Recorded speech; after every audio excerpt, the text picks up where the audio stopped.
Filipenses capítulo 2, do verso 5 ao verso 11, texto muito conhecido. Diz assim a palavra do Senhor. Todos acharam? Digam amém. O amém foi fraco, então vou dar mais um tempinho. Amém. A gente cria o hábito de acompanhar aqui no Data Show, no telão, né? Mas não deixe de trazer a sua Bíblia, não deixe de acompanhar pelo smartphone, né?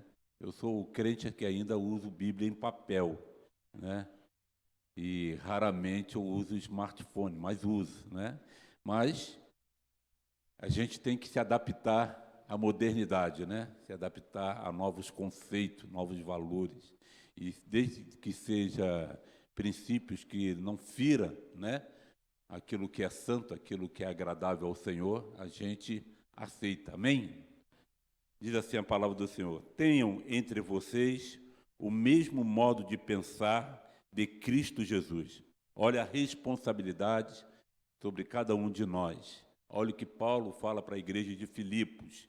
Tenham entre vocês o mesmo modo de pensar de Cristo Jesus, que mesmo existindo na forma de Deus, não considerou ser igual a Deus, algo que deveria ser retido a qualquer custo.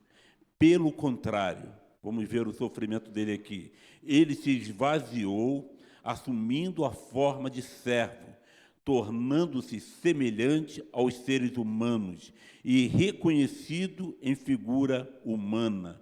Ele se humilhou, tornando-se obediente até a morte, e morte de cruz. Sofrimento, querido. No verso 9, a partir do verso 9, nós vamos ver a glória do Senhor. Por isso também Deus o exaltou sobremaneira. Ele deu um nome que está acima de todo nome, para que ao nome de Jesus se dobre todos os joelhos, nos céus, na terra e debaixo da terra, e toda língua confesse que Jesus Cristo é Senhor, para a glória de Deus Pai. Posso ouvir um amém? Amém. Pai amado, Pai querido, obrigado por esse momento singular, momento tão especial, de ouvirmos a Tua voz, de ouvirmos, Senhor, a Tua palavra, que cada texto citado, que cada tópico falado venha, Senhor, atingir o nosso coração, que a Tua palavra, Pai, que tem o poder de nos libertar, venha fazer algo tremendo e poderoso nesta manhã, que tudo aquilo, ó Pai amado, venha a ser realizado para a glória do Seu nome, Pai. Me abençoe como Seu instrumento, como Seu canal, e que tudo, Pai, que for dito através da minha boca, não seja de mim mesmo, mas que venha direto do Seu trono, Pai. Que caia por terra, Pai amado, todo o pensamento contrário, tudo aquilo que o inimigo possa estar, Senhor, arquitetando, nós, desde já, nós cancelamos pelo poder do nome de Jesus, e que nós tenhamos a nossa mente, o nosso coração, unicamente voltado para Ti, Senhor. É o que eu te peço, é o que eu oro, em nome de Jesus, e que toda a igreja diga amém. Podeis tomar os seus assentos, querido.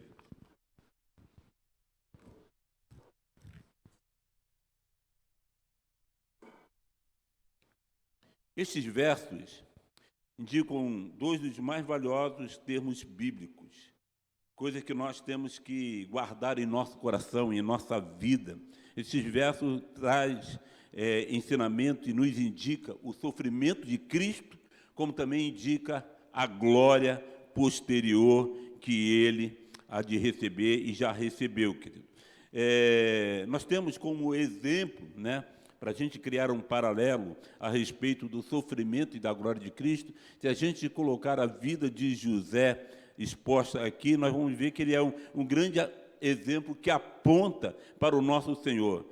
Primeiramente, relatada a história do seu sofrimento, lá no Gênesis 37, vocês vão ver que seus irmãos jogam ele numa cisterna, num poço, depois é vendido por uma caravana de ismaelita, depois José na casa de Potifar é caluniado, depois ele é preso, e depois de preso ele tem o discernimento e interpreta o sonho do copeiro e do padeiro, e ali ele fala para o copeiro para que não se esquecesse dele. O copeiro volta para o palácio de Faraó e por 2 anos se esquece de José, até que Faraó tem um sonho, e aí o padeiro sim se lembra de José. Então ali José padece na cadeia, padece na casa de Potifar, padece. A partir do capítulo 41, nós vamos ver que José, de prisioneiro, de ser jogado na cisterna, ele passa a ser governador do Egito. É uma via de sofrimento, mas que termina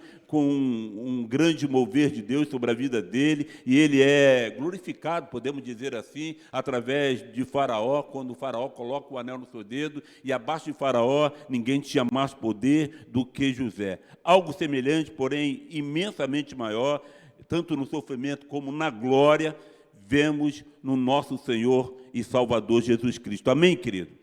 Os sofrimentos de Cristo são um grande significado para nós. Nós precisamos conhecer que, através do sofrimento de Cristo, nós temos um aprendizado.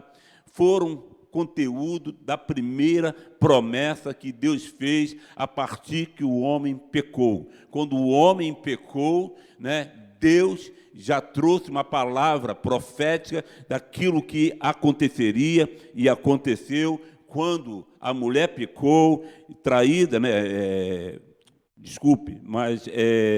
convencida pela serpente. Diz a palavra do Senhor que Deus, ele faz uma advertência para a serpente, e dentro dessa advertência para a serpente, Deus fala que nascerá da semente da mulher, que pisaria a cabeça da serpente, e a serpente morderia o seu calcanhar. Isso quer dizer, nessa mordida do calcanhar, representa o sofrimento que o Senhor Jesus iria ter. Muitos homens de Deus se ocupam com ele, muitos homens profetizaram a respeito do sofrimento do Senhor Jesus. 1 Pedro, capítulo 1, verso 10, diz lá o seguinte: foi a respeito desta salvação que os profetas indagaram e investigaram.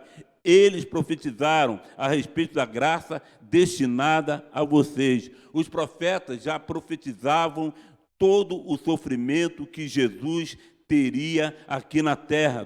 Tudo aquilo que estava direcionado a nós, a cada um de nós, esteve nos ombros do Senhor Jesus. Pedro ressalta o que Jesus já havia mencionado lá no capítulo 13, verso 17. Pois, em verdade, lhes digo que muitos profetas e justos desejavam ver o que vocês estão vendo, mas não viram, e quiseram ouvir o que vocês estão ouvindo, mas não ouviram. Então, Jesus está dizendo aqui que profetas e justos, homens do Antigo Testamento, gostariam de ter aquele momento, gostaria de ter aquele tempo, mas não tiveram. Então, aqueles que viram, aqueles que estavam com Jesus, eles tiveram o privilégio de ouvir tudo quanto iria acontecer. O Senhor Jesus anunciou os seus próprios sofrimentos. O Senhor Jesus, de uma forma direta, ele já deixou bem claro para os seus discípulos o quanto ele havia de sofrer. Lucas, capítulo 18, no verso 31, nós vamos ver, querido, Jesus falando a respeito do seu sofrimento.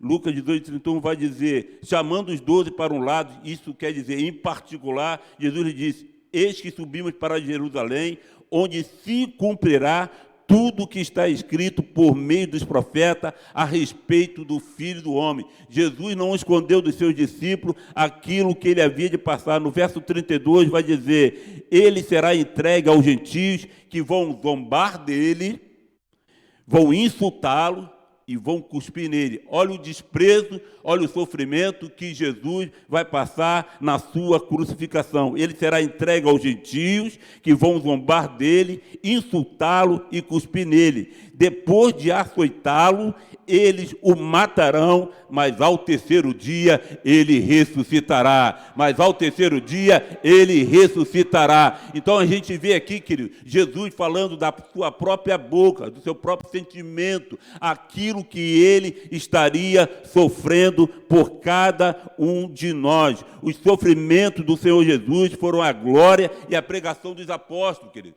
Todo esse sofrimento que Jesus passou foi uma joia preciosa para que os apóstolos pudessem pregar e apresentar o Senhor Jesus como Salvador. Porque se Jesus não tivesse sofrido, se Jesus não tivesse morrido na cruz, não tinha como se pregar salvação. E se prega salvação porque Jesus, na cruz do Calvário, ele padeceu, ele sofreu e ele foi entregue pelos nossos pecados, para que nós, hoje, pudéssemos estar assentados à volta da sua mesa, para comer do pão, para beber do cálice e para nos gloriarmos na vida que ele teve aqui na terra.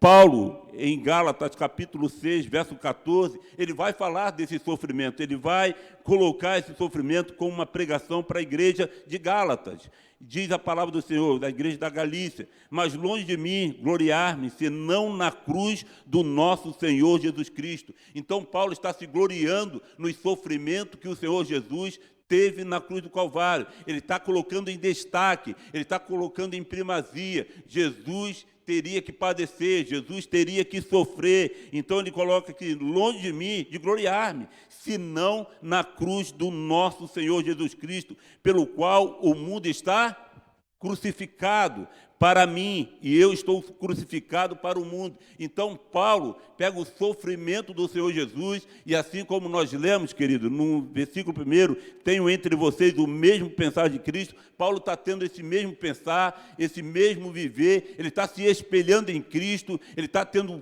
Cristo como exemplo para a sua vida. Então ele não quer se gloriar em si mesmo, ele não quer se gloriar na sua sabedoria, ele não quer se gloriar naquilo que ele foi ensinado aos pés de Gamaliel, ele não quer se gloriar naquilo na qual ele foi como um grande fariseu antes de ter um encontro com o Senhor Jesus. Ele coloca de uma forma expressa, de uma forma clara, que o que ele se gloria na cruz de Cristo, o qual o mundo está crucificado para mim. Então ele entrega completamente a sua vida e vive uma vida de sacrifício diante do Senhor. Os sofrimentos de Cristo, querido, provocaram admiração aos anjos. Coloca para mim Apocalipse 5:11, que eu não coloquei aqui no esboço.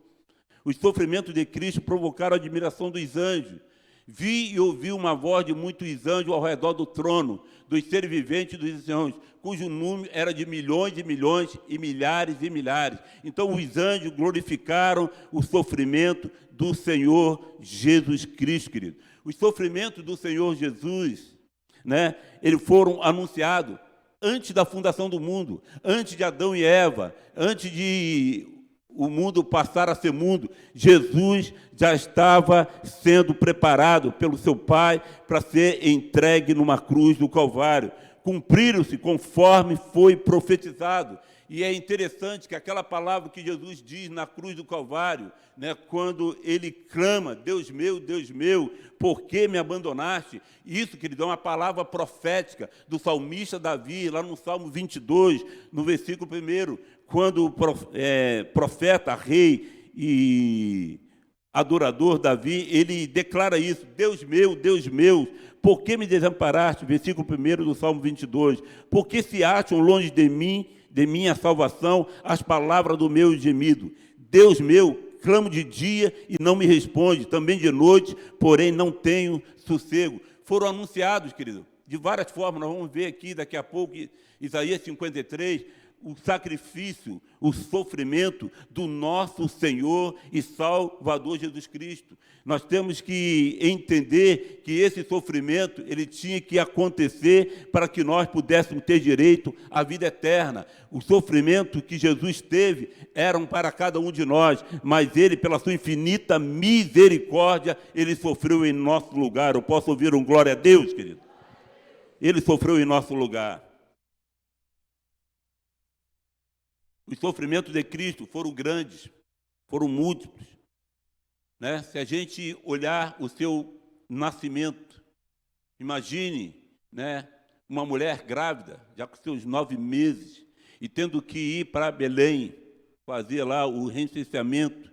E diz a palavra do Senhor que, quando ela chega a Belém, ela tem as dores de parto, e não tinha nenhuma estalagem para que Jesus fosse abrigado ali, a sua mãe fosse abrigada. Eles vão agora para um estábulo, e ali numa manjedoura, quando Jesus nasce, é colocado. Lucas 2:7 vai dizer isso. Então Maria deu à luz ao seu filho primogênito, enfaixou o menino e deitou numa manjedoura, porque não havia lugar em nenhuma hospedaria.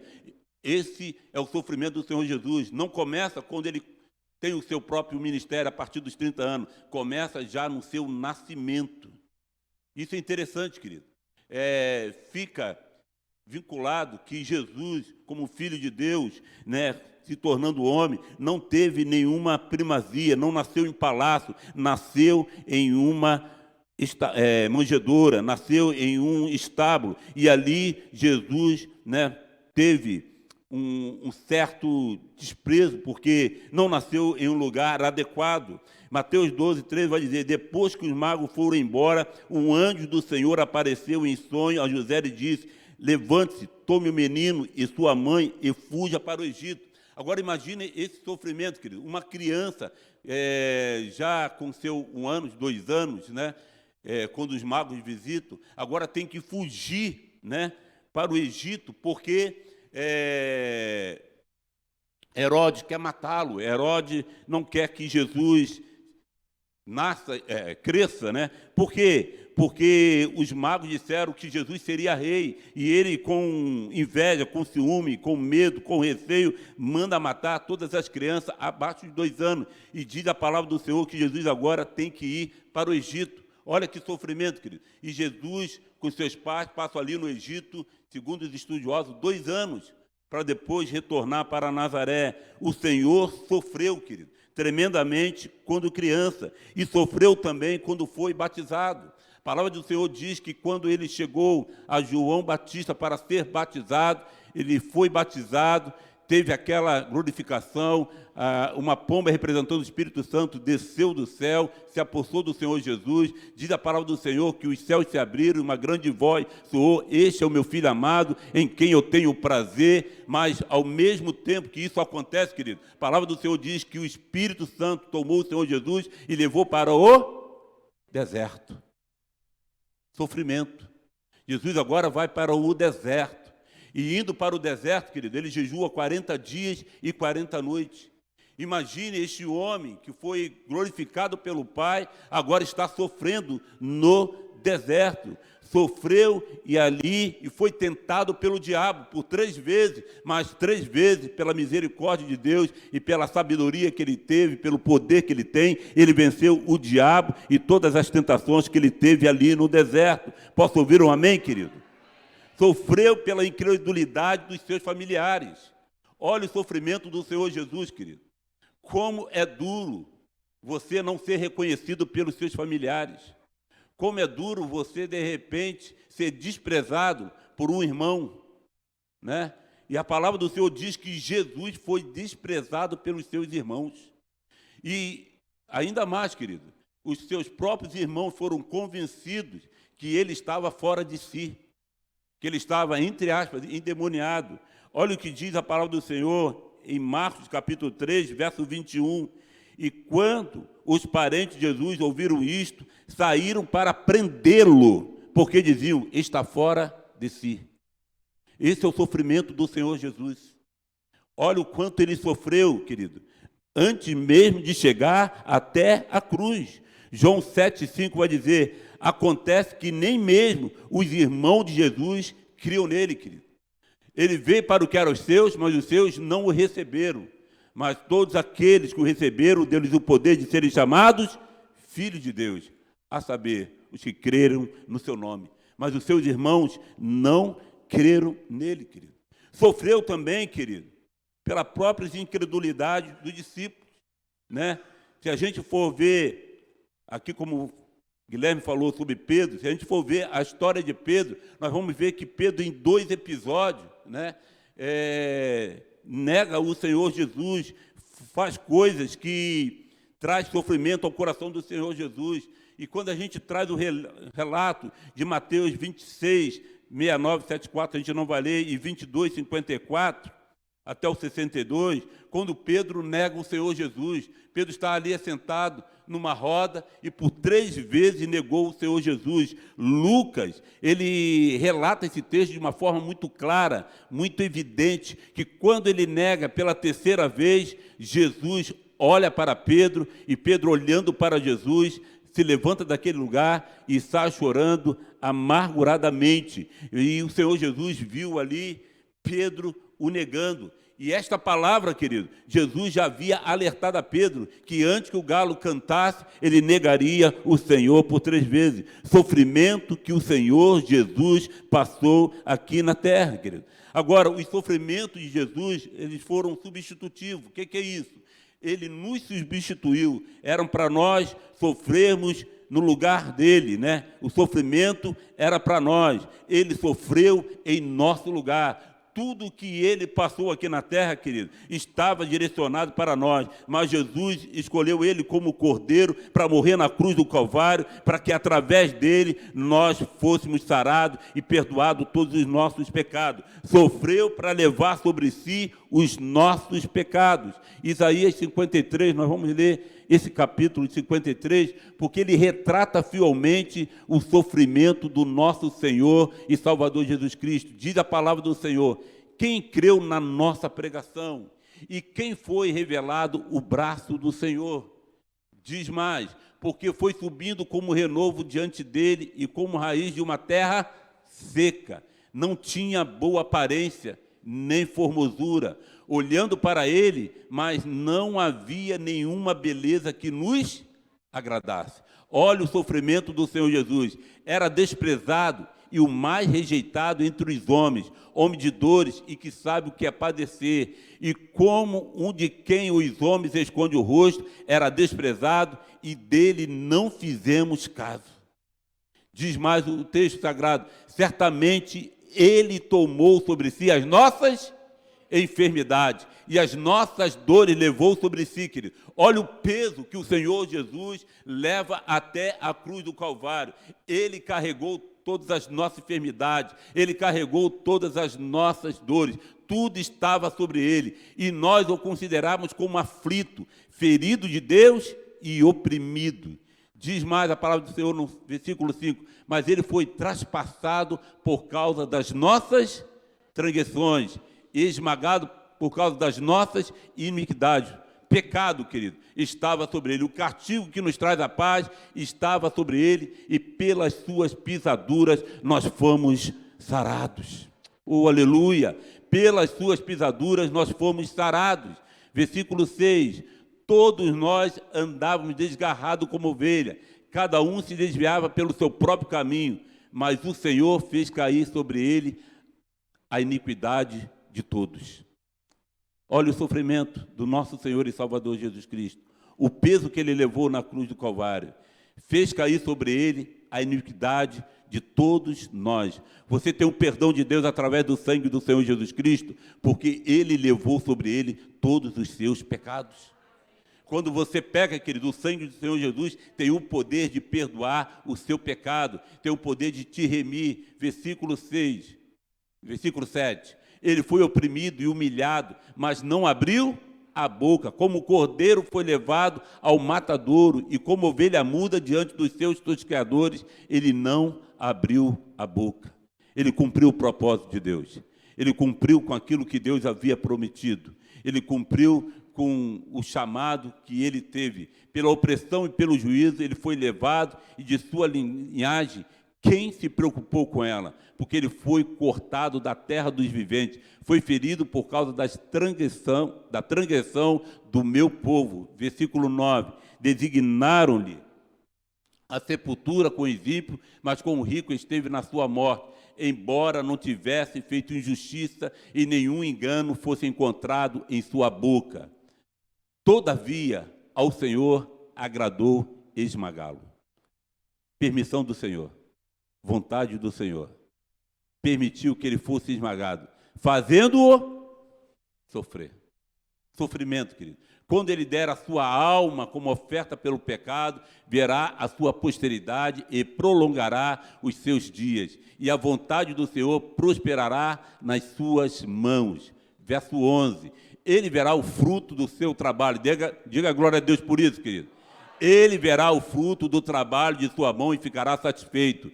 Ele, querido, está se alegrando nesta hora por você estar aqui neste lugar.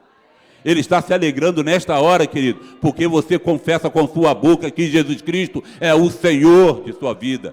Ele se alegra, querido, porque você está buscando a santidade através do poder dele, através do poder da cruz. Ele se alegra porque você é chamado filho de Deus através da vida dele, querido. O meu servo, o justo, com o seu conhecimento, justificará muito. Quanto justo do Senhor eu tenho aqui, dá um glória a Deus. Ele justifica cada um de vocês, querido. Justificará muito, porque as iniquidades dele levará sobre si. Verso 12 e último. Por isso eu lhe darei a sua parte com os grandes, e com os poderosos ele repartirá o despojo. A gente sabe o que foi feito lá na cruz do Calvário, quando a sua capa, a sua roupa foi rasgada, pois derramou a sua alma na morte e foi contado com os transgressores. Contudo, levou sobre si o pecado de muitos e pelos transgressores intercedeu. Pode dar um glória a Deus por isso, querido? Aleluia. João, capítulo 1, verso 9, vai dizer, no dia seguinte, vendo Jesus vindo na direção, olha que João Batista vai dizer, eis o Cordeiro de Deus, que tira o pecado do mundo. Jesus se fez como Cordeiro, querido. Sofreu nesta cruz, para que nós tivéssemos salvação, perdão pelos nossos pecados. Ele carregou em seu corpo, sobre o madeiro, os nossos pecados, para que nós, mortos para o pecado, vivamos para a justiça. Pela ferida deles, todos nós somos sarados. Aleluia! Nesse texto, querido, nós vemos muito a expressão e a verdade do sacrifício e do sofrimento do nosso Senhor e Salvador Jesus Cristo. Mas e a glória que ele recebeu?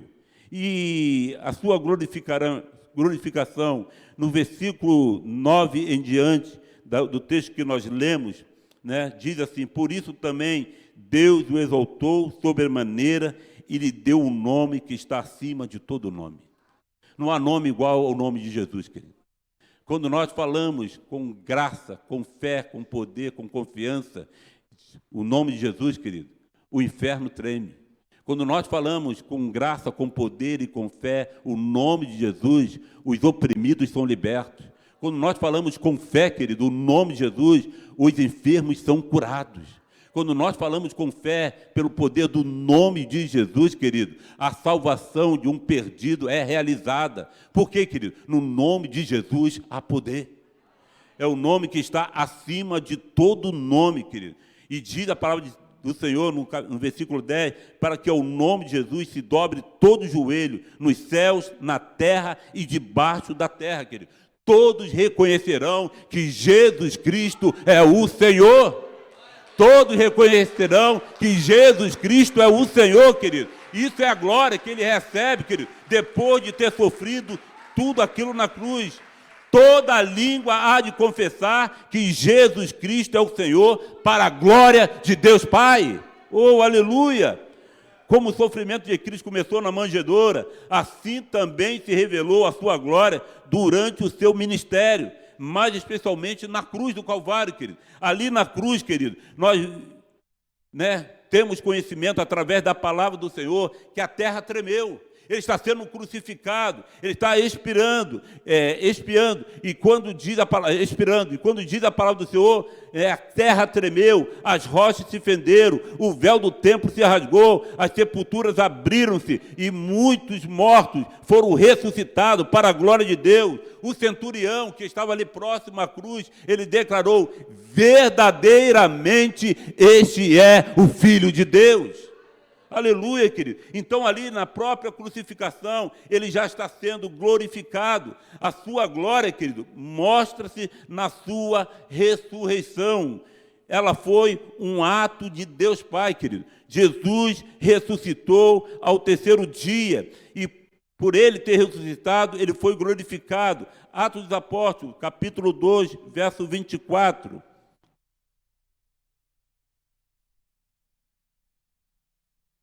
Porém, Deus o ressuscitou, livrando da agonia da morte, porque não era possível que fosse retido por ela.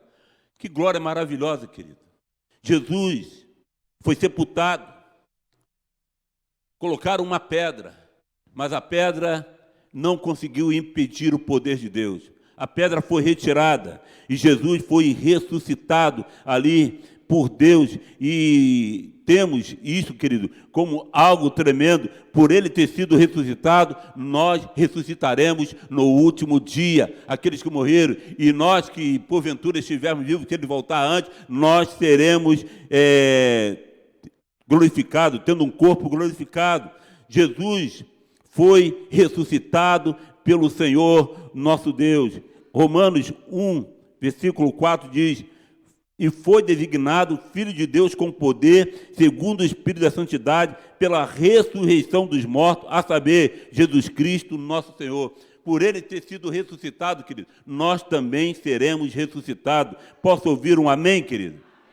Isso, querido, foi um golpe, né, na estratégia do inimigo. O inimigo achou que tudo agora tinha acabado. Jesus foi morto. Aquele que trouxe vida, agora não tem mais como dar vida, né? Mas foi, querido, um golpe no rosto do inimigo, foi um golpe na cara do inimigo, também foi um golpe para os fariseus, foi um golpe para os sinédrios. O sinédrio achou que tinha acabado com tudo aquilo, colocou guarda no sepulcro para que o corpo não fosse sequestrado, não fosse roubado, mas não adiantou nada, querido. Foi Deus que chegou ali através com o seu Espírito e ressuscitou o Senhor Jesus para a glória de Deus Pai, querido. A aceitação visível do seu sacrifício foi algo tremendo, foi algo sobrenatural, foi entregue por causa das nossas transgressões e ressuscitou para a nossa justificação.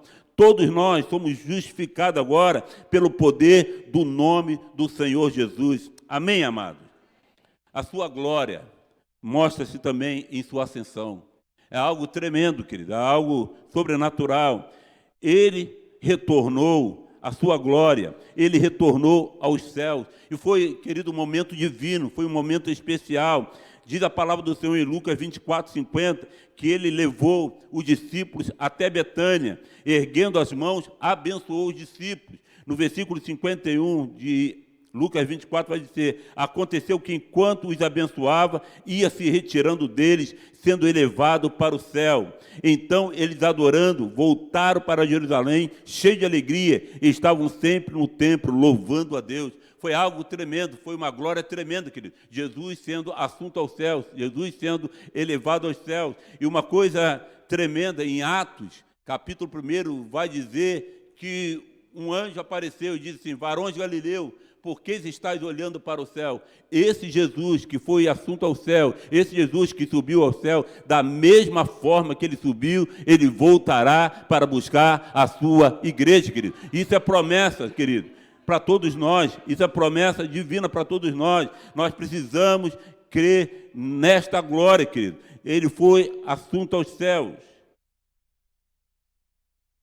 A sua glória mostra na sua ressurreição, a sua glória mostra-se na sua ascensão ao céu, e a sua glória mostra na sua posição como mediador.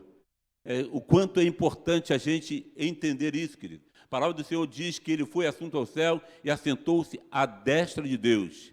E agora ele intercede por cada um de nós. Como príncipe, como salvador, ele foi elevado ao céu, e agora como mediador, ele está ali intercedendo por cada um de nós. Atos dos Apóstolos, capítulo 5, verso 31, vai dizer: Deus, porém, com sua mão direita, o exaltou príncipe e salvador, a fim de conceder a Israel arrependimento e remissão de pecados. Atua como grande e sumo sacerdote, como atua também como o intermediador. Ele agora é o nosso sumo sacerdote. Hebreus capítulo 4, verso 14, vai dizer: tendo, pois, Jesus, o Filho de Deus, como grande sumo sacerdote, que adentrou os céus, conservemos firmes a nossa confissão, porque não temos sumo sacerdote que não possa se compadecer das nossas fraquezas. Ele é o nosso sumo sacerdote, ele é o nosso representante no céu, ele é que intermedia, querido, o perdão pelos nossos pecados, através dele, intercedendo ao Pai.